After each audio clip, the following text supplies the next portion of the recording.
வணக்கம்.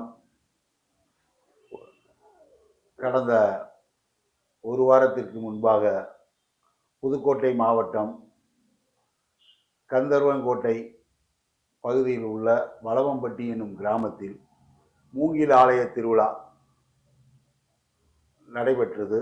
இந்த திருவிழா நடைபெறுவதற்கு இந்த வருடம் தான் நடக்குது. 15 வருஷமா இந்த திருவிழாக்கான வழக்கு மதுரை உயர் நீதிமன்ற கிளையில வழக்கு போட்டிருந்தாங்க. 15 வருஷமா. இந்த வருஷம் மதுரை உயர் நீதிமன்ற கிளை அனுமதி கொடுத்து 18ஆம் தேதி இந்த திருவிழா ஸ்டார்ட் ஆகி மண்டபப்படி வரிசையா மண்டபப்படி திருவிழாக்கள் நடைபெறும். இதுல அகமுடையார்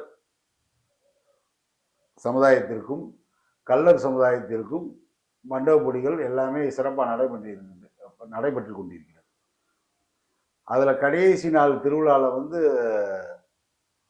சில பேர் பிரச்சனையை உண்டு பண்ணணும்னே திட்டமிட்டு இந்த இதை நிப்பாட்டுறதுக்காண்டி 15 வருஷம் கழித்து ஒரு திருவிழா உயர் நீதிமன்ற கிளையின் மூலமாக சட்டத்தின் பூர்வமாக நடவடிக்கை எடுத்த காரணத்தினால சில பேர் வன்முறையை தூண்டி கோயில் விழாவில் கலவரத்தை உண்டு பண்ணி பெரிய பிரச்சனை ஆயிடுது. அது கடைசி நாள் திருவிழாவில் பெரிய பிரச்சனை ஆயிடுது. அந்த பிரச்சனை விடுதலை சிறுத்தைகள் தலையிட்டு அந்த பிரச்சனையை மதுரை தேசிய நெடுஞ்சாலையில் சாலை மறியல் பண்ணி நம்முடைய முக்குளத்தூர் மக்கள் மீது 41 பேர் மீது வழக்கு பதிவு, பிசிஆர் வழக்கு பதிவு பண்ண வேண்டும் சொல்லி போராட்டங்கள் பண்ணி பெரிய அளவில் இஷ்யூ ஆனதுனால அந்த காவல்துறை அதிகாரிகள் எதுவுமே கேட்காம கொள்ளாம அனைத்து பேர் மேலேயும் 41 பேர் படிக்கும் இளைஞர்கள் மீது வழக்கு பதிவு பண்ணிக்கிறாங்க. நான் என்ன சொல்றேன்னா, வழக்கு பதிவு பண்றதுல நம்ம யாரையும் தடுக்கிறதோ ஏதோ செய்ய போறது கிடையாது. வழக்கு பதிவு பண்ண முன்னாடி இது உண்மைக்கே நடந்திருக்கா அப்படின்றத காவல்துறை அதிகாரிகள் ஆராய்ச்சி செய்து ஆராய்ந்து தவறுகள் நடக்கும் பட்சத்தில் யார் மேலும் வேணாலும் வழக்கு போடலாம். இது போலி வழக்காக இருந்தால் இதுல 41 பேர் மேலும் சொல்றாங்கல்ல, இதுல படித்த இளைஞர்கள் எத்தனையோ பேர் இருப்பாங்க. அவங்களுடைய வாழ்க்கை கேள்விக்குறியாக சூழ்நிலையை உருவாகிருச்சு. இப்ப இந்த பிரச்சனை எந்த மீடியாலையும் பேசல. எந்த நம்மளுடைய முக்குளத்தூர் சமுதாய தலைவர்கள் ஒரு சில பேர் பேசியிருக்காங்கன்றது எனக்கு தகவல் தெரிஞ்சிருக்கு. அங்க தொடர்பு கொண்டு புதுக்கோட்டை மாவட்டத்துல கலெக்டர் அலுவலகங்கள்லாம் பெட்டிஷன் கொடுத்ததா தகவல் சொல்லியிருக்காங்க. இதை பத்தி யாரும் இன்ன வரைக்கும் ஒரு குரல் கொடுக்கல. இது என்னன்னா, காரணம் என்னன்னா, இந்த பிசிஆர் வழக்கு வழக்கு போடுறதுக்கு முன்னாடி சரி, அது என்ன ஏது ஒரு கோர்ட்டு ஒரு தீர்ப்பு சொல்லியிருக்கு. 15 வருஷமா நடந்துக்கு இருக்க ஒரு வழக்கை கோர்ட்டு தீர்ப்பு ஆராய்ந்து நீதிபதிகள் அதுக்கு தீர்ப்பு கொடுத்து நல்லபடியா நடத்துங்க அப்படின்னு சொல்ற பட்சத்துல அது லீகலா போய் இந்த சமூகம் கல்வி பொருளாதாரத்துல முன்னேறி கூடாதுன்றது ஒரு கூட்டம் தமிழ்நாட்டுல ரொம்ப இதா இருக்கு. நீங்க கல்வியிலையும் இல்ல சட்ட ரீதியாகவும் போகக்கூடாது, இவங்க இன்னும் இந்த காட்டுமிராண்டி கூட்டம் மாதிரி தெரியணும், அந்த பேர் இந்த முக்குளத்தூர் மக்களுக்கு இருக்கணும், இந்த கூட்டம்னாலே காட்டுமிராண்டி கண்மூடித்தனமா செய்வான் அப்படின்றத மக்கள்கிட்ட, அதாவது வெகுஜன மக்கள் பிற்படுத்த அனைத்து மக்கள் சமுதாய மக்களுக்கும் கொண்டு போற மாதிரி ஒரு பெரிய ஒரு நாடகம் இந்த தமிழ்நாட்டில் நடந்துக்கிறது. எத்தனையோ படித்த இளைஞர்கள் இந்த சமூகத்தில் இருக்கான், நல்லது செய்யறது எவ்வளோ பேர் இருக்கான், அதெல்லாம் வெளிச்சத்துக்கு கொண்டு வர்றதுக்கு யாருமே செய்ய மாட்டாங்க. இது வேதனைக்குரிய விஷயமா இருக்கு. முக்குளத்தூர் தேவமானால அதிரடி சண்டை போடுறவன் உலகாரன் அப்படின்ற ஒரு பட்டத்தையே இந்த தமிழ்நாட்டில் வரலாறுல கொண்டு வந்துக்கிட்டே இருக்காங்க. நாங்கள் அடித்தது விரட்டினதுக்கு காரணம் என்னன்னா, இந்த மண்ணை வெள்ளையன் ஆதிக்கத்தை படுத்தக்கூடாதுன்ற ஒரு காரணத்திற்காகத்தான் மாவீரன் புலித்தேவன், வேலுநாச்சியார், மாமன்னர் மருதுபாண்டியர் போன்ற தலைவர்கள் எல்லாம் தங்களுடைய வாழ்வை தியாகம் செய்து இந்த இந்திய திருநாட்டிற்காக சுதந்திரத்திற்காக பாடுபட்ட மன்னர்கள். சுதந்திரம் அடைந்ததற்கு பின்னாக இந்த சமுதாய மக்களுக்கு மட்டுமில்ல எல்லா மக்களுக்காக பாடுபட்ட ஒரு தலைவர் யாருன்னு கேட்டால் பசும்பொன் தெய்வ திருமகன் பசும்பொன் முத்துராமலிங்க தேவர் அவர்கள். அவரையும் ஜாதி வலயத்திலே கொண்டு வந்து இந்த சமுதாயம் என்னன்னா மற்ற சமூகங்களுக்கு எதிரானவங்கன்ற மாதிரி ஒரு ஒரு நாடகம் வந்து ரொம்ப நாளாக நடந்துக்கிட்டே இருக்கு. நாங்கள் எல்லாத்தோட இணக்கமாக இருக்கோம், அன்பாக இருக்கோம், எல்லார்ட்டும் அரவணைத்து கூடிய ஒரு சமூகம் எது என்றால் இந்த முக்குளத்தூர் சமுதாயம். இப்ப அங்க என்ன நடந்துச்சு பிரச்சனை? 41 பேர் மேல வழக்கு போடும் அளவுக்கு அங்க என்ன பிரச்சனை நடந்துச்சு? என்ன அங்கே வந்து 18 நாள் மண்டபப்படி திருவிழா சார். அந்த மண்டபப்படி திருவிழாவில் பெரும்பான்மையாக மண்டபப்படி வந்து முக்குளத்தூர் சமுதாய மக்கள். இது ஆரம்பத்தில் பிரச்சனை இருக்கிறனால நம்மளுடைய சமுதாய பெரியவர்கள் ஊர் மக்கள்கள் எல்லாம் திரண்டு இது நம்ம சட்ட ரீதியாக போய் சட்டத்தின் முன்பாக கோர்ட்டின் மூல் தீர்ப்பு வாங்கி வருவோம் அப்படின்ற அறிவுபூர்வமான ஒரு வேலையை பார்த்து 15 வருஷமா நின்ற திருவிழாவை மதுரை உயர் நீதிமன்ற கிளையின் போட்டு இந்த வருஷம்தான் இந்த இது ஆர்டர் வாங்கி திருவிழா கொண்டாடணும், நல்லபடியா எல்லா மக்களும் சேர்ந்து கொண்டாடணுன்றத ஒரு இதை ஆர்டரை வாங்கி விழாவை நடத்தியிருக்காங்க. இது சில பேருக்கு பிடிக்கல. அதாவது சட்ட ரீதியா போகவும் நம்மளை விட மாட்டேறான், கல்வி ரீதியா போனாலும் விட மாட்டேறான். அப்ப இந்த அரசியல் ரீதியா வர்றதுனாலும் ஒதுக்குறான். நடந்து முடிந்த சட்டமன்ற தேர்தலில் 2026 முக்குளத்தூர் சமுதாய அமைப்புகளிலும் அனைத்து பார்வர்ட் பிளாக் கட்சி ரிஜிஸ்ட்ரேஷன் பார்ட்டியாக இருக்க எந்த கட்சிக்கு இந்த திராவிட கட்சிகள் சீட்டு தரேன்னு முன்னுரிமை கொடுத்துச்சு. இந்த சமுதாய மக்களுக்காக பாடுபடக்கூடிய தலைவர்கள் எவ்வளவு பேர் இருந்தாலும் அனைத்து மக்களுக்காகவும் குரல் கொடுக்கக்கூடிய தலைவர்கள் நிறைய பேர் இருக்காங்க. தென்னிந்திய பார்வர்ட் பிளாக் தலைவர் அண்ணன் திருமாராஞ்சி கடைசி வரைய போராடி சீட்டு கொடுத்தாங்க திருப்பத்தூர்ல. அப்படி ஒரு நிலைமை தான் இருக்கு. கடைசி வரை அவர் கேட்ட தொகுதி மதுரை வடக்கு தெற்கு கேட்டாரு. ஆனா அவர் வந்து கொடுத்தது பாத்தீங்கன்னா திருப்பத்தூர். சம்பந்தம் இல்லாத ஒரு தொகுதி. அவர் செயல்பட்டு அவர் ஒரு கட்டமைப்பை உருவாக்கி அந்த 2-3 தொகுதியை ஒரு கட்டமைப்பு பண்ணி உருவாக்கி இடத்துல கொடுத்தா அவர் ஜெயிச்சிருவாரு. அப்ப அவர் ஜெயிச்சு வந்தா சட்டசபைக்கு போனா இந்த மக்கள் முன்னேறிடுவான், இந்த கட்சி முன்னேறிடும்.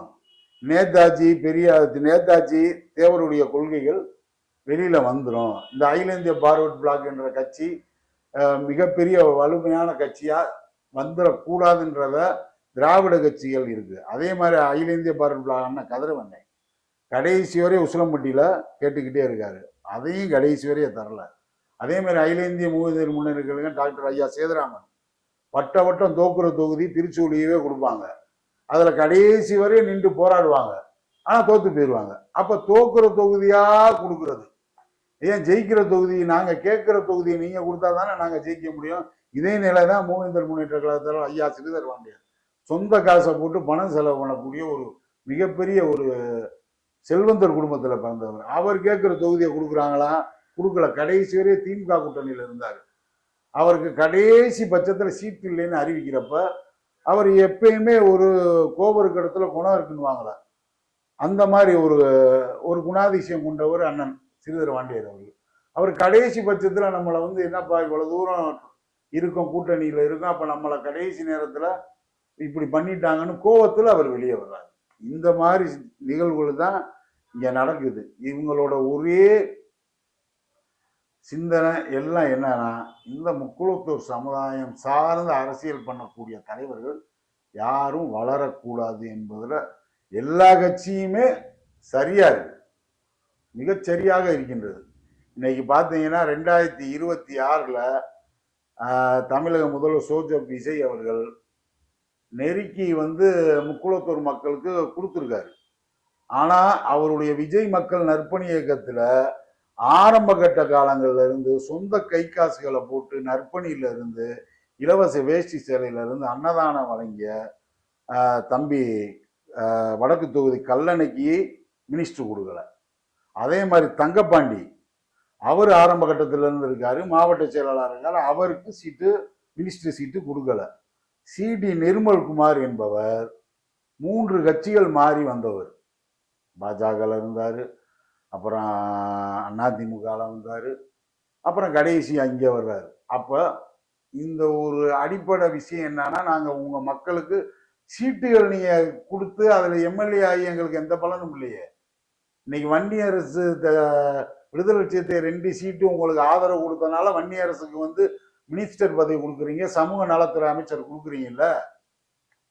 அப்போ ஒரு ஆதாயத்துக்காக தானே நீங்க அதை கொடுக்குறீங்க அவங்களுக்கு.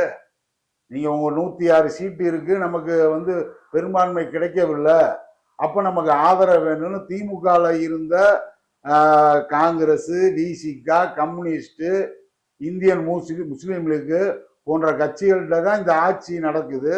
மனிதாபிமானமாக மக்கள் ஓட்டு போட்டு ஒரு அரசை கொண்டு வந்துட்டாருன்னு நினைச்சுதானே தமிழக முன்னாள் முதல்வர் மு.க. ஸ்டாலின் அவர் போய் நீங்க பெருந்தன்மையா ஆதரவு கொடுங்கன்னாரு.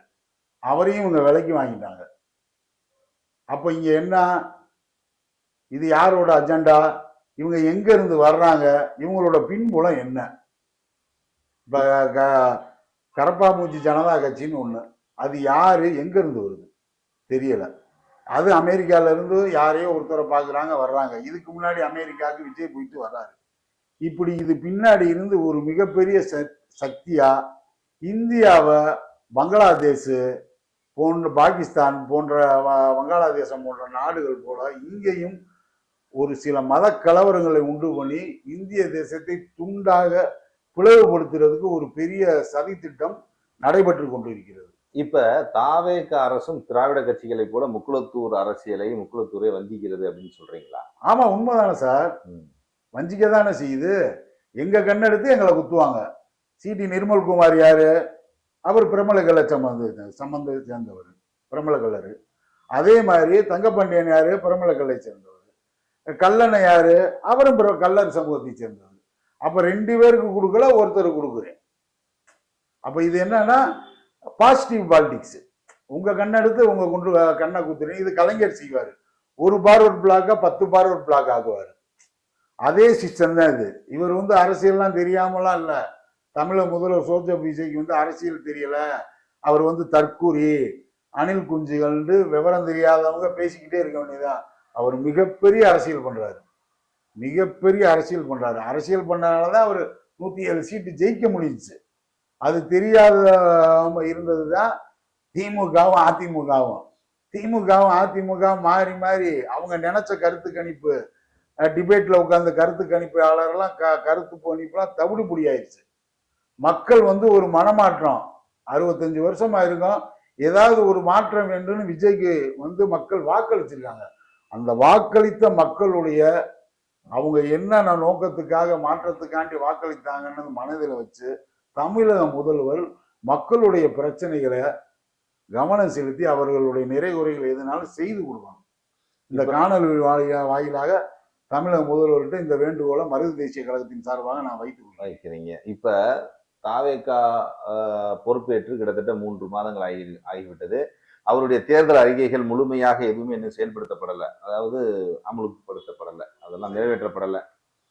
நாட்டில் நிறைய பிரச்சனைகள், குறிப்பாக மின்சார பிரச்சனை, மேகதாது பிரச்சனை நிறைய இருக்கு. ஆனா முக்குளத்தூர் அரசியல்வாதிகள் அமைதியா உட்கார்ந்துருக்காங்க.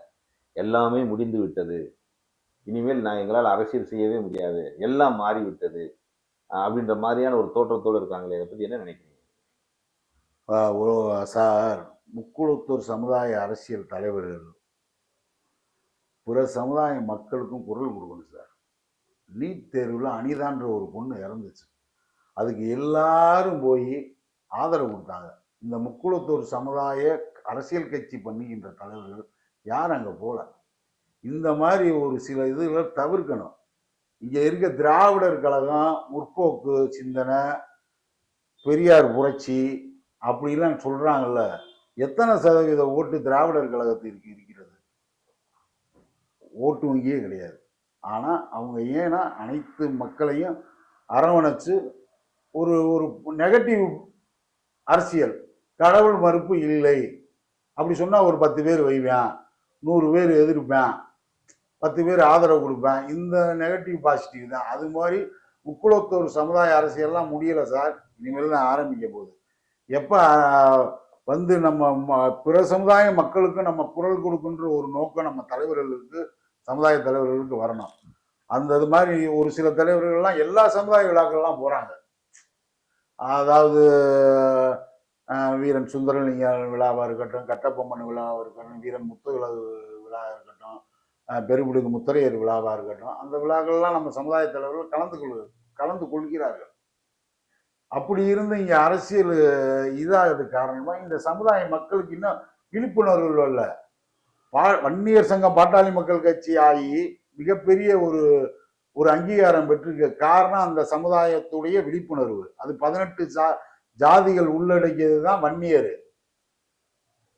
ஆனா இங்க வந்து முக்குளத்தூர்ல நிறைய பிரிவுகள் பட்டங்கள் எல்லாமே இருந்தாலும் அகமுடையர் கல்லர் மறவர் என்ன இருந்தாலும் மறவருக்குள் 1000 பிரிவுகள், கல்லருக்குள் 1000 பிரிவுகள், அகமுடையருக்குள் 1000 பிரிவுகள் இருந்தாலும் ஒரு இடத்துல வந்து ஒன்னா சேர்ந்து விட்டு கொடுக்குற மனப்பான்மை என்னைக்கு இருக்கோ அப்பதான் இந்த தென் மாவட்டத்துல இந்த நம்மளுடைய தேவரின அரசியல் வந்து மிகப்பெரியவர்களை வெற்றி பெறும். அந்த 18 ஜாதி சேர்ந்ததுதான் வன்னியர். இங்க முக்குளத்தோர்னு சொல்றமே தவிர தேவர்னு யாரும் வாய் திறந்து சொல்ல மாட்டான். நாங்க தேவரினம்னு சொல்றதுல இவனுக்கு என்ன கெட்டு போச்சு? இன்னைக்கு அகமுடையர் சமுதாயம் அதிகமாக இருக்க கிராமங்கள்ல தேவர் சிலையா இருக்கு, இது மருதுபாண்டியர் சிலையா இருக்கு. தேவர் சிலை தான் சார் இருக்கு. எல்லா ஊர்லயும் போய் பாருங்க. நீங்க விருதுநகர் டிஸ்ட்ரிக்ட்ல நெருக்கி எல்லா கிராமத்துல போனீங்கன்னா பசுமன் முத்துராமலிங்க தேவர் தான் இருப்பார், சிலை தான் இருக்கும்.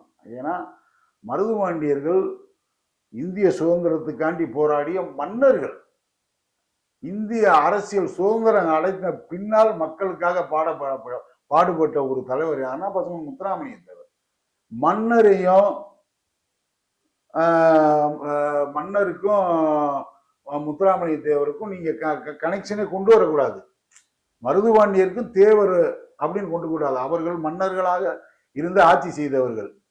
இவர்கள் அரசியலுக்காக சுதந்திரத்திற்காக மக்களுக்காக குரல் கொடுத்த ஒரு ஒரு மாமனிதர் பசுமன் முத்துராமலிங்க தேவர். அதோட நீங்க ஒப்பிட்டு எப்ப பார்த்தாலும் மருதுபாண்டியரை வந்து சிறுமைப்படுத்துறாங்க, அகமுடையரை ஒதுக்குறாங்கன்றாங்க.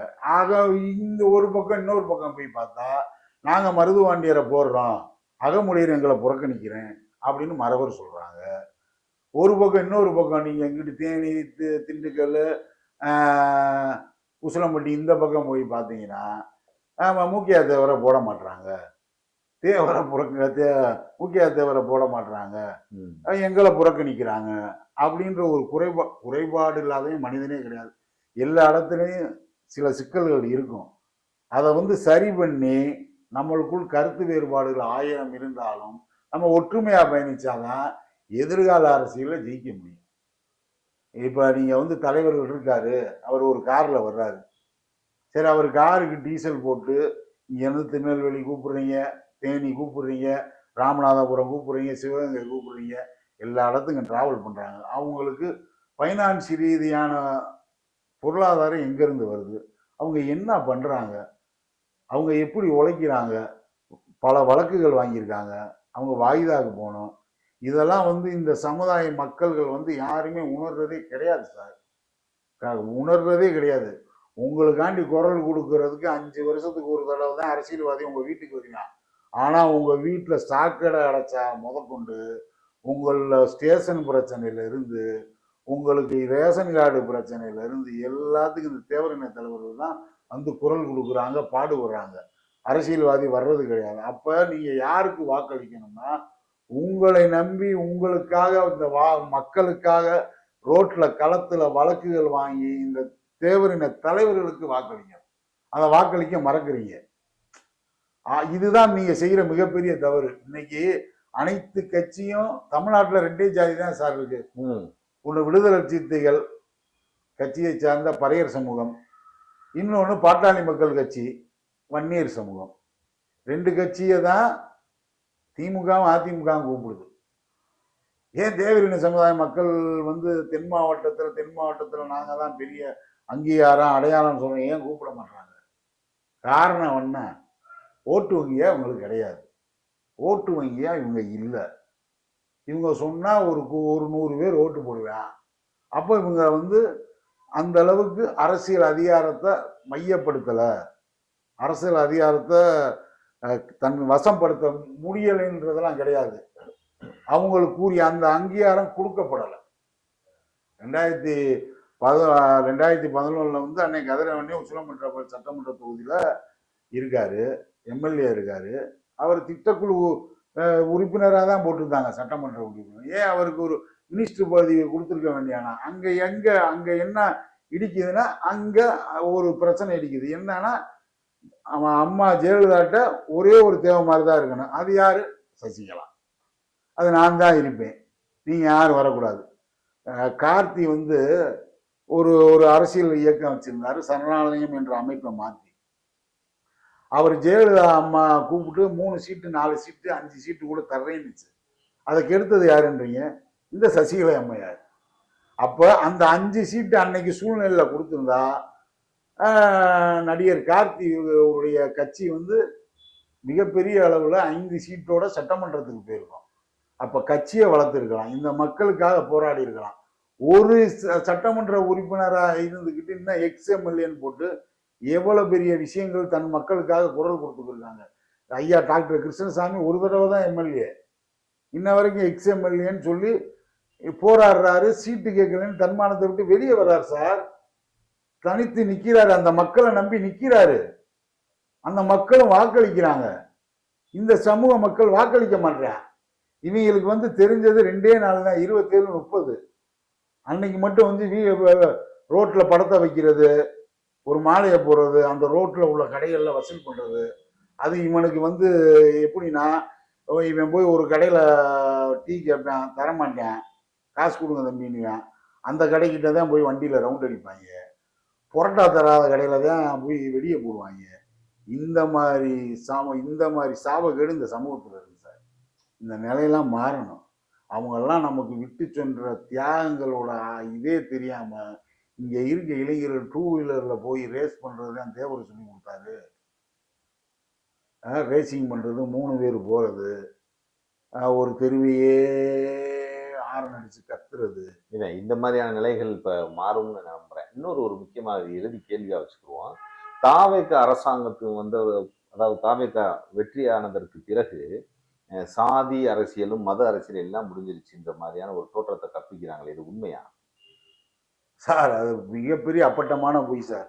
67 படம் நடிச்சிருக்காருல விஜய், அவர் ஏன் சார் ஆரம்பத்துல இருந்து ஜோசப் விஜய்னு போடல? எல்லாரும் இப்ப கேட்குறாங்களா அந்த விஷயத்த?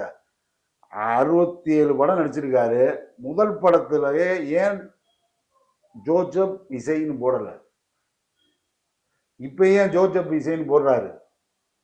மதமும் ஜாதி என்னைக்கு சார் அழிய போகுது? கண்டிப்பா அதுக்கு அழிவே கிடையாது சார். சாஸ்திரத்தையும் சம்பிரதாயத்தையும் யாருனாலும் அழிக்க முடியாது. ஜாதி அழிக்கணும்னா பள்ளி கல்லூரிகளில் வந்து ஜாதி சான்றிதழை ஒழிக்கணும், அப்பதான் அதை அழிக்க முடியும். இடஒதுக்கீடு விகிதாச்சாரத்தின்படி வேலை வாய்ப்பு, கல்வி நிலையங்கள்ல வந்து இடஒதுக்கீடு சார்பாக இருக்கிற வரைய சாதியெல்லாம் யாருனாலும் அழிக்க முடியாது. 1000ற்கு மேற்பட்ட கோயில்கள் தமிழ்நாட்டில் இருக்கு சார். இந்த கோயில்கள் இருக்க வரையும் மதத்தை யாருனாலும் அழிக்க முடியாது. இந்து மதத்தையோ கிறிஸ்துவ மதத்தையோ இஸ்லாம் மதத்தையோ அவரவர்கள் வழிபாட்டு முறைகள் இருக்கும் வரை, அவர்களுடைய அடுத்த ஜெனரேஷன் இருக்க வரை, இந்த உலகம் இருக்கும் வரை மதங்களை அழிக்க எந்த கொம்பாதி கொம்பனாலும் அழிக்க முடியாது. மதம் ஜாதிலாம் தோக்கல. ஏதோ இந்த விபரீத ராஜயோகம்னு குருட்டாம்பாக்கில் அதிர்ஷ்டம் அடிச்சிருக்காங்க. இதை விஜயே அவரையும் நம்பியிருக்க மாட்டாரு, நம்ம முதல்வர் ஆகும்னு. மக்கள் வாக்களிச்சிருக்காங்க. அவர் வந்து சொன்ன விதங்கள், அவரை வந்து எம்ஜிஆரை பார்த்துட்டாங்க சார். எம்ஜிஆரை எப்படி நேசிச்சாங்களோ அதே மாதிரி முதல்வர் விஜய் அவர்களை நேசிச்சு இவர் படத்துல இவ்வளவு நல்லா பண்றாரு. ஏன்னா எம்ஜிஆர் உண்மைக்கு படத்துல நல்லது பண்ணாலும் நிஜ வாழ்க்கையில நல்லது பண்ணவர். அந்த கான்செப்ட் அடிப்படையில் விஜய் நமக்கு நல்லது பண்ணுவாரு, நமக்கு ஏதோ ஒண்ணு செய்வாரு அப்படின்ற நினைப்புல தான் இந்த மக்கள் அவருக்கு வாக்களித்திருக்கிறார்கள். அந்த மக்கள் வாக்களித்த நம்பிக்கையை தமிழக முதல்வர் கண்டிப்பா செய்து கொடுக்கணும். இல்லை என்று நீங்க வந்து மக்களை வந்து முட்டாளான்னு நினைச்சீங்கன்னா, ஆந்திரால ஒய்எஸ்ஆர் காங்கிரஸ் ஜெகன்மோகன் ரெட்டின்னு ஒருத்தர் இருந்தார். சந்திரபாபு நாயுடு அரசியல் தெலுங்கு தேசம் முடிஞ்சிச்சு, அங்க உள்ள கட்சியெல்லாம் நீ வேலை இல்லை, சந்திரசேகர ராவ் வந்து எல்லாம் முடிஞ்சுன்னாரு. ஜெகனண்ணா ஜெகனண்ணான்னாங்க ஆந்திரா முழுவதும் தெலுங்கானா முழுவதுல. ஆனா 2024 2 சீட்டு தான் ஜெயிச்சார். மக்கள் அவரை புறக்கணித்தார்கள். அதே தான் அரவிந்த் கெஜ்ரிவால் டெல்லியில் இருந்தார். தொடப்ப கட்டி எடுத்து அவர் வீட்டை கூட்டுட்டாரா என்னன்னு தெரியாது. தெருவை கூட்டினாரு, சுத்தப்படுத்துவேனாரு, அதப்படுத்துவேனாரு. அவர் என்னன்னாரு, சார் இங்கே அரசியலில் வந்து யாரும் நிரந்தர எதிரியும் இல்லை, நிரந்தர நண்பர்கள் என்றது மாதிரி இது நிலையான ஆட்சியெல்லாம் நினைக்கும்னு மாயமா ஒரு இதை உண்டு பண்ணிட்டு இவங்க வந்து இதெல்லாம் ஒரு சிஸ்டம் சார். அதாவது முதல்வர் விஜய் இருக்கார்ல, இது ஒரு சிஸ்டமாவே ஆரம்ப கட்டத்திலேருந்து ஃபாலோ பண்ணிட்டாங்க. இன்ஸ்டாகிராம் ரீல்ஸு இவங்களே ஒரு ஆளுகளை ரெடி பண்ணி, ஏன்னா சினிமாவில் இருந்தவர் சார், அவருக்கு சினிமாவில் எப்படி நடிக்கணும்னு தெரியும். டேக் சொன்னோடனே ஆக்ஷன் பண்ணுவார். மித்த டைம் டேக் முடிஞ்சா அவர் வீட்டு ரூமில் போய் உட்காந்துக்கிடுவார். ஆக்ஷன்னா ஆடுவார், பாட்டு பாடுவார், டைரக்டர் சொல்லி கொடுக்கறது தான் செய்வார். அது விஜய். அவர் ஒரு நடிகர், இப்போ முதல்வர் ஆகியிருக்காரு. இப்ப இவருக்கு ஆக்டிங் சொல்லி கொடுக்கறது யாருன்னு பாத்தீங்கன்னா அண்ணன் ஆதவ அர்ஜுனா, அப்புறம் அண்ணன் புஷி ஆனந்த். இவங்க 2 பேரு தான். இப்ப இவங்க 2 பேருக்குள்ளேயே போட்டி இருக்கு.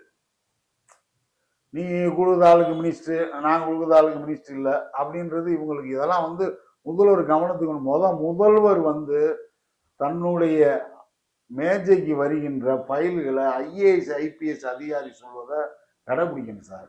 ஐஏஎஸ் ஐபிஎஸ் அதிகாரி 5 வருஷம் ட்ரைனிங் பண்ணி சும்மா இல்லை, டெல்லியில் படிச்சுட்டு அவங்களுக்கு எல்லா விஷயங்களும் தெரியும். அவங்க சில சூழ்நிலையெல்லாம் சொன்னாங்கன்னா கேட்டுக்கிறலாம். இதுதான் 2019 அம்மா இறந்த பின்னாடி கொரோனா காலகட்டத்தில் எடப்பாடி எப்படி ஜெயிச்சாருன்னா காரணம் இதுதான் சார். ஐபிஎஸ் அதிகாரிகள் சொன்னதை அவர் ஃபாலோ பண்ணாரு. அதனால வந்து கொரோனால அந்த பெரும் பாதிப்புல இருந்து தமிழகத்தை காப்பாற்றி கொண்டு போயிட்டாரு. இன்னைக்கு கர்நாடகா வந்து ரொம்ப வந்து தண்ணி தரல, அது தரலைன்னா நெய்வேலியில கரண்ட் தர மாட்டேன்னு தமிழக முதல்வர் விஜய் அவர்கள் பகிரங்கமா மிரட்டல் விடணும் சிவகுமாருக்கு. ஏன்னா சிவகுமாருக்கு அரசியல் இந்த மேகதாது அணையை வச்சுதான் அவர் அரசியல் பண்றாரு. உங்களுக்கு அரசியல் இல்லை, நீங்க தான் நிரந்தர முதலமைச்சர்ன்றீங்க. அதனால நெய்வேலியில இருந்து கர்நாடக மக்களுக்கு கரண்ட் தர மாட்டோம் அப்படின்னு நீங்க பகிரங்கமா மிரட்டல் விடுங்க. நம்ம எதுக்கு சார், நமக்கு தண்ணி தராதப்ப நம்ம எதுக்கு சார் கரண்ட் கொடுக்கணும்? ஏன் அவர் மிரட்ட மாட்டாரு? மிரட்ட முடியாது சார்.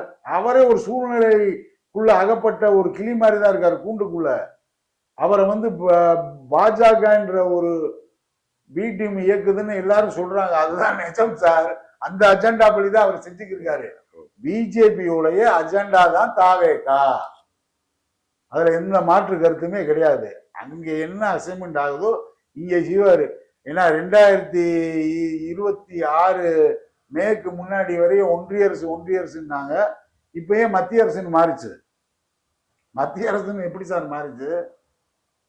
ஜனகணமன, வந்தே மாதரம், தமிழ் தேசிய அந்த கூட்டணியில காங்கிரஸ் இருக்கு. நீங்க பிஜேபி பி டீம்ன்றீங்களே.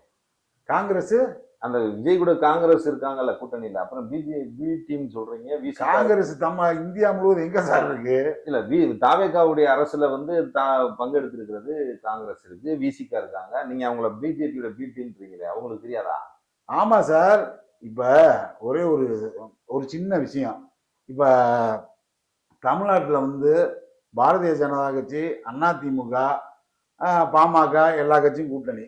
திமுக ஒரு விசிகா, காங்கிரஸ் எல்லாமே கூட்டணியா இருந்தாங்க. இப்ப என்ன விஷயம்னா பிஜேபியுடைய அஜெண்டா இங்க செல்லுபடி ஆகல தமிழ்நாட்டில். அதாவது 2 தேர்தலை பார்த்துட்டோம். நம்ம ஒரு சீட்டு கூட வர முடியாதுல்ல. போன தடவை கூட ஒரு 4 சீட்டு எடுத்தோம். இந்த தடவை ஒரு சீட்டு கூட கொடுக்கலாம். அப்ப இங்க ஏதோ ஒரு ஃபார்முலா நம்மளை உள்ள விட மாட்டுது. அதுக்கு காரணம் என்ன? அப்ப விஜய் வந்து ஒரு மாற்று சக்தியா இந்த சிறுபான்மை மக்கள், கிறிஸ்தவர், இஸ்லாமிய மக்கள் காலகாலமாக திமுகவோட அஜெண்டாவுக்கு தான் வாக்களிப்பாங்க, திமுக கூட்டணிக்கு தான். அந்த ஓட்டுகளை சிதறடிச்சு விஜய் பக்கம் கொண்டு வந்தது பிஜேபி தான் சார். இது ஒரு மாய கண்ணாடி தான் சார். இங்க காங்கிரஸ் 62க்கு பின்னாடி பெரும்பான்மையா மந்திரி பதவியோ எதுலையுமே இல்லை. அவங்களுக்கு ஒரு ஒரு ஒரு ஒரு லீடர்ஷிப் வேணும், ஒரு இயக்கம் வேணும். திமுக திமுக இப்ப மக்கள் வாக்களிச்சு தாவேகான் ஆயிடுச்சு. அவங்க என்ன மத்திய அரசு தானே, நம்ம ஸ்டேட் கவர்மெண்ட். அப்படி பாத்தீங்கன்னா இங்க இருக்க சிபிஐ கேரளால காங்கிரஸ் சிபிஐ எதிரியும் புதிருமா இருக்காங்க. ஆனா மேற்கு வங்கத்துல வந்து காங்கிரஸ் கூட்டணி எதிரா இருக்கு. பிரெண்ட்ஸ் அலையன்ஸ்னு ஒரு இடத்துல மேற்கு வங்கத்துல எல்லாம் வைக்கிறாங்க. மம்தா பானர்ஜி கூட்டணியில எதிரா இருக்காங்க. அங்க சிபிஐ கூட்டணியா இருக்கு. அப்ப ஒரு மாநிலத்துக்கு தகுந்த மாதிரி அரசியல் பண்றாங்க சார். அப்ப அந்த அரசியலுக்கு தகுந்த மாதிரி இங்க மாறிக்கிறாங்க. அதாவது நிறத்துக்கு இந்த ஸ்டேட்டுக்கு என்ன தேவை, இன்னைக்கு தேவை தமிழக முதல்வர் விஜய். அப்ப அவர் பாதையில போனோம்னா நமக்கு 2 மினிஸ்டர். அப்ப நம்ம அதுல பயணிச்சு நம்ம கட்சியை இங்க வளர்க்கணும், ஸ்டாண்டர்ட் பண்ணணும். இதுல அழகா அரசியல் பண்ற 2 தான் சார் வலது இடது கம்யூனிஸ்ட் மிக சிறப்பாக அரசியல் பண்றாங்க. வெளியில இருந்து ஆதரவுன்னு ஆரம்ப கட்டத்துல சொன்னதை ஃபாலோ பண்றாங்க. ஆனா விசிகாவும் நாங்க வெளியில இருந்து ஆதரவுன்னு சொன்னாங்க. என்ன மாயமோ மந்திரமோன்னு கமலஹாசன் சொன்ன மாதிரி அவங்க சீட்டு எம்பிசி இது மினிஸ்டர் சீட்டு கொடுத்தாங்க, வாங்கிட்டாங்க. இப்போ திமுக முதுகுல குத்துறது இதெல்லாம் வந்து பிஜேபி ஆசைப்பட்ட கனவு சார். உங்களுக்குள்ளேயே நீங்க எப்போ அடிச்சுக்கிட்டு சாவீங்க, நாங்க உங்களை வேடிக்கை பார்க்கணுன்றது பிஜேபியோட நீண்ட கால ஆசை. அந்த ஆசை நிறைவேறிடுச்சுன்றது ரொம்ப சந்தோஷமா இருக்காரு அமித்ஷாஜி. ஆஹா, விசிகா சனாதனத்தை அழிப்பேன்னு சொன்ன கூட்டத்தோட நீ திமுகவும் சனாதனத்தை அழிப்போன்னு கூவிக்கிட்டே இருந்தீங்கள. இப்ப சனாதனத்தை எங்க யார் அழிக்கிறா? காங்கிரஸ் வெளியே வந்துருச்சு, விசிகா வெளியே வந்துருச்சு, இந்தியன் முஸ்லீம் லீக் வெளியே வந்துருச்சு. இன்னும் இந்த சனாதனத்தை அழிப்போம், போலி இந்துத்துவத்தை உடைப்போன்றதெல்லாம் மாறி போச்சு, காலம் மாறி போச்சு. மக்கள் ரொம்ப மாறி வேற பாதைக்கு போயிட்டாங்க. சும்மா இன்னும் திமுகவுக்கு ஒரே ஒரு வேண்டுகோள், பொழுதுன்னைக்கு இந்து மதத்தை வந்து ரொம்ப இழிவுபடுத்தி கொச்சப்படுத்துன்ற மனநிலையை நீங்க மாத்திக்கங்க.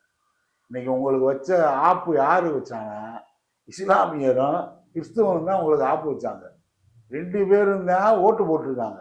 அப்படி நீங்க கேட்பீங்க, இப்ப நாகர்கோவில்ல கன்னியாகுமரியில இஸ்லாமியர் கிறிஸ்தவெல்லாம் ஓட்டு போடலையே, ஏன் காரணம் என்ன? அப்ப அங்க வரலையே அப்படின்னுவாங்க. அப்படி பார்த்தீங்கன்னா வட மாவட்டத்துல நிறைய இடத்துல விஜய் வர முடியல சார். அவர் 3% வாக்கு தான் வாங்கியிருக்காரு. 1.5 கோடி வாக்கு, 1 கோடி 20 லட்சம் பேர் தான் போட்டிருக்காங்க. மித்த அதிமுக ஓட்டு அதே தான் வாங்கியிருக்கு, திமுகவும் அதே தான் வாங்கியிருக்கு. நீங்க 2 பேரும் பிரிஞ்சு கூட்டணி வைக்க முடியாத சூழ்நிலை. நீங்க ஒரு மாற்று கட்சியா இருந்து அதிமுக இல்லாம இருந்துச்சுன்னா நீங்க ஆட்சி அமைச்சிருக்கலாம். அதுதான் இங்க விஷயம், வேற ஒண்ணுமே கிடையாது. இப்ப இறுதியா இந்த அரசை பற்றி மக்கள் என்ன நினைக்கிறாங்க இந்த 60 நாள்ல? சார் இந்த அரசை பத்தி மிகப்பெரிய மக்கள் ரொம்ப மகிழ்ச்சியில் இருக்காங்க சார். மிகப்பெரிய ஒரு மாற்றத்தை கொண்டு வந்தார் விஜய். மக்களுக்கு வந்து சேவை செய்ய இவ்வளவு ஒரு பெரிய மாற்றத்தை இந்த தமிழ்நாடு வந்து 65 அரசியல் வரலாற்றிலே பார்த்ததில்லை சார். காலையில ஸ்கூல் பிள்ளைய கிளம்புற மாதிரி பனையூர் பங்களால இருந்து நேர கிளம்பி வர்றாரு செக்ரட்டரியேட்டுக்கு. சாயந்தரம் பெல் அடிச்சோடனே வீட்டுக்கு போற மாதிரி முதலா பனையூர் வீட்டுக்கு 6 மணிக்கெல்லாம் வீட்டுக்கு போயிடாரு. இதை பற்றி மக்கள் ரொம்ப மகிழ்ச்சியா இருக்காங்கன்றீங்களா? இதுதான் பெரிய மாற்றம். இப்படி ஒரு முதல்வர் அவங்க பார்த்தது இல்லைல்ல. டிஃபன் பாக்ஸ் எடுத்துட்டு வந்து சட்டசபையில சாப்பிட்டு, அங்க சட்டசபையில இருக்க கேண்டீன் சாப்பாடு சாப்பிடாம வீட்டில இருந்து கொண்டு வந்து சாப்பிட்ற ஒரு தலைவரெல்லாம் முதல்வரெல்லாம் அவங்க சந்திச்சது கிடையாது. இந்த ஜட்ஜை வந்து மக்கள் பார்த்தது இல்லைல்ல சார். ஆமா, அதுக்குன்னு சில தலைவர் இருக்காங்கல்ல, மக்கள் போராட்டம் மக்களுக்காண்டி குரல் கொடுக்கறது. இங்க ஒருத்தர் இருக்காருல, இழிச்சவாயனா, நாம் தமிழர் சீமான் அண்ணே, அவர் இருக்கார்ல, இவங்க கஷ்டப்பட்டா இவங்களுக்கு பிரச்சனைனா இவங்களுக்காண்டி போராட்டம் பண்ணுங்கன்னா அவர் வந்து குரல் கொடுப்பாரு. ஓட்டு மட்டும் இவங்க பிடிச்சவங்களுக்கு ஓட்டு போடுவாங்க. நமக்காண்டி குரல் கொடுக்குற ஒரு இயக்கம் ஒரு கட்சி இருக்குன்னா அதுக்கு யாருமே ஓட்டு போட மாட்டாங்க. அதாவது அமாவாசைக்கு அப்துல் காதருக்கு என்ன சம்பந்தம் மாதிரி இப்போ ஓட்டை போட்டுட்டு என்னடா மாற்றம் வரும்னு பார்க்குறேன். நைட்டு 11 மணிக்கு மேலே கரண்ட் இல்லை சென்னையில். என்னடா கரண்ட் இல்லைன்னு கேட்டால் அணிலே ரீல்ஸ் போட்டவனே எடுத்து மாறி போட்டுக்கிறேன். அதையுமே ரீல்ஸாக தான் போடுறேன். ஏன்னா ஜெயிக்கிறதுக்கு முன்னாடி போட்டதும் ஜெயிச்ச பின்னாடி இப்படி நடக்குதுன்னு அணிகளுக்குள்ளே ரீல்ஸ் மாதிரி. இன்னும் இந்த ரீல்ஸ் மோகத்தை வந்து தமிழக முதல்வர் அமைச்சர்கள்லாம் சுட்டி காட்டுங்க சார். அதாவது பாலிமர் டிவி எடுத்து போடும், சன் நியூஸ் எடுத்து போடும், தந்தி டிவி போடும், இந்த மாதிரி சேனல்லாம் போடுவாங்க. ஆனால் இவங்களே ரீல்ஸ் போடுறது எனக்கு தெரிஞ்சு எந்த ஒரு கட்சியும் நான் பார்த்ததில்லை சார். ஒரு பாத்ரூம் திறந்தா அது ஒரு ரீல்ஸு, ஒரு சின்ன பிள்ளை வந்து சாப்பாடு ஊட்டி விட்டா அது ஒரு ரீல்ஸு. நான் எடுக்க வேண்டியதுதான், தவறு இல்லை. நீங்கள் ஒரு நல்லது பண்ணுறீங்க, ஒரு விஷயம் பண்ணுறீங்க, அதை ரீல்ஸாக பண்ண வேண்டியதுதான். அதுக்காண்டி இந்த அரசே ரீல்ஸ்லேயே தான் ஓடும்னா மக்கள் பாவம் சார். ரொம்ப இன்னைக்கு வந்து கேட்டால் வந்து விஜய் வந்து ரொம்ப மிகப்பெரிய அதிர்ஷ்டசாலி, மழை வந்துருச்சு, அதனால கர்நாடகா வந்து கபினி அணையை திறந்து விட்டாங்க அப்படின்னு அதை ஒரு ரீல்ஸாக போடுறாங்க. இதே தமிழக முதல் இன்னும் 2 மாதம் சார், அக்டோபருக்கு ரெடி ஆகிக்கங்க. தமிழ்நாட்டில் மழை பெஞ்சிச்சுன்னா தமிழக மக்களை காப்பாற்றின பேரிடர் மேல அதுக்கு என்ன செய்ய போறீங்க? அதுக்கு நீங்க ரெடி ஆகணும். அதுக்கு நீங்க வாய் திறக்க மாட்டீங்க. நீர்வளத்துறை அமைச்சர் அண்ணன் புஷியா இருந்து அதுக்கும் பேச மாட்டாரு. பேசாத ஒரு தலைவர் யாருன்னா உலகத்திலே தமிழ்நாட்டில் இந்தியாவில் வந்து நரசிம்மராவை சொல்லிக்கிருந்தாங்க. அதுக்கப்புறம் இப்போ அண்ணன் விஜய் தான் சொல்றாங்க. அவர் பிரதமர் யார்? ஐயைய சிரிக்க கூட மாட்டார் யா நரசிம்மராவ்னு. அந்த மாதிரி ஐயைய இவரா பேசவே மாட்டாருப்பா. இது என்னன்னா அஜித் பார்முலா சார். அஜித் வந்து வெளியே வர மாட்டாரு. அவர் வராதனால தான் அவருடைய படங்களுக்கு பெரும்பான்மையான இளைஞர்கள் மாஸ் கிரியேஷன் இருக்கும். ரஜினிகாந்துக்கு அப்புறம் பெரிய மாஸ் ஓப்பனிங் மாஸ் வந்து அஜித்துக்கு இருக்கு. காரணம் என்னன்னா அவரை வந்து திரையில தான் பார்ப்பாங்க, வெளியில பார்க்க மாட்டாங்க. ஆனா நம்ம தமிழக முதல்வர் 234 தொகுதிக்கு சுத்தல சார்.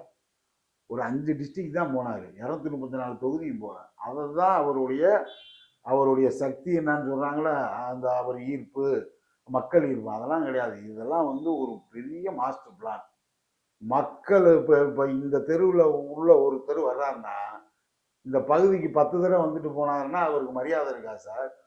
என்னைக்கோ ஒரு நாள் வர்றப்ப அந்த இடத்துல கூட்டம் கூடும். இதுதான் அவருடைய அஜெண்டா. மக்கள் பார்வையை திசை திருப்பி போகாத இடத்துக்கு போறப்ப அந்த இடத்துல கூட்டம் கூடும். இன்னொன்று, கரூர்ல 41 பேருக்கு, 42 பேருக்கு, 43 பேருக்கு வேலை கொடுக்குறாரு. அவர் பார்க்க வந்தவங்க இறந்துட்டாங்க. அன்னைக்கு வந்து தமிழக முதல்வராக இருந்த மு.க. ஸ்டாலின் சார் வந்து நிதி கொடுத்தாரு, 20 லட்சம் ரூபா. அதுக்கப்புறம் இவர் நிதி கொடுக்குறாரு, 45-50 லட்சம் ரூபா வந்து நெருக்கி தொண்டு நிறுவனங்கள், மத்திய அரசு இப்படி எல்லாருமே கொடுத்துட்டாங்க. அவங்களுக்கு அரசு வேலை கொடுக்குறதா அது ஒரு நாடகம் சார். அது பயங்கரமான நாடகம். அந்த நாடகம் என்னன்னா, இந்த மண்ணில் வந்து என்னைய தோக்கடிச்சிட்டீங்களே, இதுல நீங்க வாக்களிச்ச கரூர் விஜயபாஸ்கரை ரிசைன் பண்ணிட்டு அதே தொகுதிக்கு நான் வர்றேன்னு போனதுதான் அந்த சூச்சமா. இதெல்லாம் அரசியல் சூச்சமா சார். அவருக்கு அரசியல் தெரியலன்னு நிறைய பேர் சொல்றாங்க. பயங்கரமான அரசியல் பண்றாரு. கரூர் விஜயபாஸ்கருக்கு நீங்க ஓட்டு போட்டீங்களே, அந்த தொகுதியில எனக்கு நீங்க வாக்களிக்கல. அப்ப காரணம் இந்த மக்கள் இறந்தனாலதான் என்ன மேல அதிருப்தி. அப்ப நீங்க ஓட்டு போட்டு வாக்களிச்சு ரெட்டில ஜெயிச்சா கரூர் விஜயபாஸ்கருக்கு ராஜினாமா செய்கிறேன், விலைக்கு ராஜினாமா செய்யிட்டு விலைக்கு என் கட்சியில சேர்க்கிறேன்னு அதே மாதிரி செஞ்சுட்டாரு. அதே மாதிரி நீங்க இன்னொன்னு பாத்தீங்கன்னா, இதெல்லாம் பக்கா பிளான். அவர் யமதர்மனுக்கு வந்து எரும மாடு வாங்கினான், இவருக்கு அந்த பஸ்ஸு தான் வாங்கணும். அவர் எங்க போனாலும் அந்த பஸ் இல்லாமல் போக மாட்டார். அது உங்களுக்கு நிறைய பேருக்கு தெரியாது. அதுல மிகப்பெரிய ஒரு சூச்சம் இருக்கு சார். அந்த பஸ்ஸில் ஆன்மீக ரீதியான வேலைகள் நீங்க நினைப்பீங்க, மாயம்ல மந்திரம்ல எப்படி வந்தார் 107 சீட்டு, எப்படி சார் ஜெயிச்சாரு? அது நிஜம்னா இது நிஜம்தான். அதனாலதான் பசுமன் முத்துராமலிங்க தேவர் என்ன சொன்னாரு, தேசியம் எனது தெய்வீகமும் எனது இரு கண்கள், தேசியம் எனது உயிர், தெய்வீகம் எனது உடல்னாரு. அரசியல் ஆன்மீகம் இல்லாம அரசியலே கிடையாது சார். நீங்க எந்த வீட்டுக்கு போனாலும் ஆராத்தி எடுப்பேன், பொட்டு வைப்பேன். இல்ல அதெல்லாம் எல்லாம் சரி. மக்கள் வந்து விஜயை எப்படி பார்க்கிறார்கள்? மக்களுக்கு விஜயுடைய ஆட்சி எப்படி இருக்கிறது? மிக சிறப்பா பாக்குறாங்க. மக்கள் வந்து இன்னும் வந்து அவரை நடிகராக தான் பார்க்குறாங்க. அவரை வந்து மக்கள் வந்து முதல்வராகவே பார்க்கல. இப்போ நடிகராக பார்ப்பது நல்லதா? நடிகராக தானே சார் பார்த்து ஓட்டு போட்டிருக்காங்க.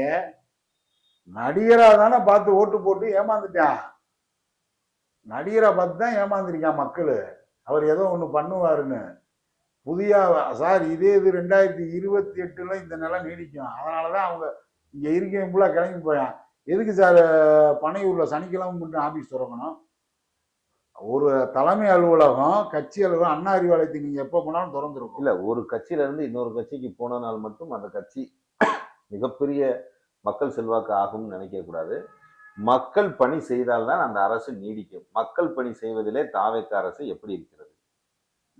மக்கள் பணி செய்வதிலே தாவேக அரசு மிக சிறப்பா செஞ்சுக்கிறது. நீங்க ஒண்ணுமில்ல, கலெக்டர் அலுவலகம், முக்கியமான அரசு சம்பந்தப்பட்ட அலுவலகங்களுக்கு போய் ஒரு மனுவோ ஒரு பெட்டிஷனா கொடுங்க, எந்த வேலையுமே நடக்கல சார். ரொம்ப சிறப்பா நடக்குதுன்றீங்களே. ஓ, நீங்க பகுதி செய்றீங்க. ஆமா, அததான் சொல்றேன் சிறப்பா. டெண்டரை ஃபுல்லா நிப்பாட்டிட்டாங்க சார். கான்ட்ராக்ட் திமுகல போட்டு வேலை பார்த்தவங்க டெண்டரை நிப்பாட்டிட்டாங்க. அந்த டெண்டரு கண்டினியூவா கொடுத்தாதான் சார் அவங்ககிட்ட 100 பேர் வேலை பார்க்குற வேலையாளர்களுக்கு சம்பளம் கொடுக்க முடியும். அப்போ அந்த டெண்டரு நின்றுட்டு இந்த புது டெண்டரு வந்து கொடுக்கறதுக்கு 2 மாதங்கள் ஆகுறப்ப அந்த 2 மாதத்துல அந்த கொத்தனாரு வேலை பார்க்குறவங்களுக்கு சம்பளம், அவங்க கான்ட்ராக்ட் பேசி வச்சிருக்கவங்களுக்கு சம்பளம் கொடுக்க முடியாத சூழ்நிலையில ஒரு பாதி நிற்கிது சார். அதே மாதிரி எல்லா இடத்துலையுமே அரசு சம்பந்தப்பட்ட வேலை வாய்ப்புகள் இல்லை. டாஸ்மார்க் ஒன்று தான் ஓடிக்கிருக்கு. மித்த எதுவுமே வந்து எதுவுமே இயங்கலை. அப்படியே அமைதியா இருக்கு சார். காத்து அடிக்காம இருக்கும்ல பங்குனி சித்திரையில, அந்த மாதிரி அப்படியே அமைதியா இருக்கு. இதுக்கு என்ன காரணம் அப்படின்னா இதுதான் மாற்றம். என்னையா இந்த வேலை வந்துருக்கா, இல்லைண்ணே வேலை வரலண்ணே, வேலையே நடக்கலை, என்னையா டெண்டர் நிப்பாட்டிட்டாங்க, அதை நிப்பாட்டிட்டாங்க, இந்த வேலை பார்க்க முடியல, என்னையா அந்த சாக்கடை அடிச்சிருக்கானே, அது நாங்கள் வேற டெண்டர் இருக்கவர் எடுத்தவர் திமுக பீல்டில் கொடுத்தோம், இப்போ வேற ஆள் வந்திருக்காங்க, நாங்கள் என்ன செய்ய அப்படின்ற சூழ்நிலை. இந்த மாதிரி தான் ஓடிக்கிருக்காங்க. அதனால உள்ளாட்சி தேர்தல் வந்து உடனே வைக்க மாட்டார் சார். அது 2028 அதை காலம் தாழ்த்து கொண்டு போயிடுவாங்க. அது வரை என்ன செய்வாங்கன்னா, அந்தந்த மாநகராட்சி அந்த இடத்துல போய் இவங்க போய் விஜய் முதல்வர் படத்தை வைக்கிறேன் இப்படி அதாவது போய் வம்புழுக்கிறது. அதாவது திமுக அதிமுக மித்த கட்சிகள் இருக்கும்ல, நகர் தலைவர் மேயராக இருக்கிற இடத்துல போய் விஜய் படத்தை வைக்கிறது தான். இப்படி இந்த சார் எந்த அரசு சார் பள்ளிக்கூடத்தில் போய் படிக்கிற பிள்ளைய மத்தியில் தாவேக்கான்னு எந்த அரசு சார்? திமுக அரசு கூட அப்படி செய்யும். பொது ஜனங்கள் பார்த்துக்கிட்டு இருக்காங்க. அது அதனுடைய விளைவு எப்படி இருக்குன்னு பார்ப்போம். ஆக மிகப்பெரிய அதிருப்தியில் இருப்பதாகத்தான் உங்களுடைய வார்த்தையிலிருந்து புரிஞ்சுக்கொள்ள முடியுது. சரியா? கண்டிப்பா. ஓகே, இவ்வளவு நேரம் என்னோட உரையாடிக்கிறதுக்கு மிக்க நன்றி. நிறைய விஷயங்களை அடுத்தடுத்து பேசுவோம். மிக்க நன்றி. நன்றி. என்னை தொடர்ந்து எல்லோலோடஸ் நேயர்களுக்கும் அனைவருக்கும் என்னுடைய நன்றியையும் வணக்கத்தையும் தெரிவித்துக் கொள்கிறேன். நன்றி, வணக்கம் செய்கிறேன்.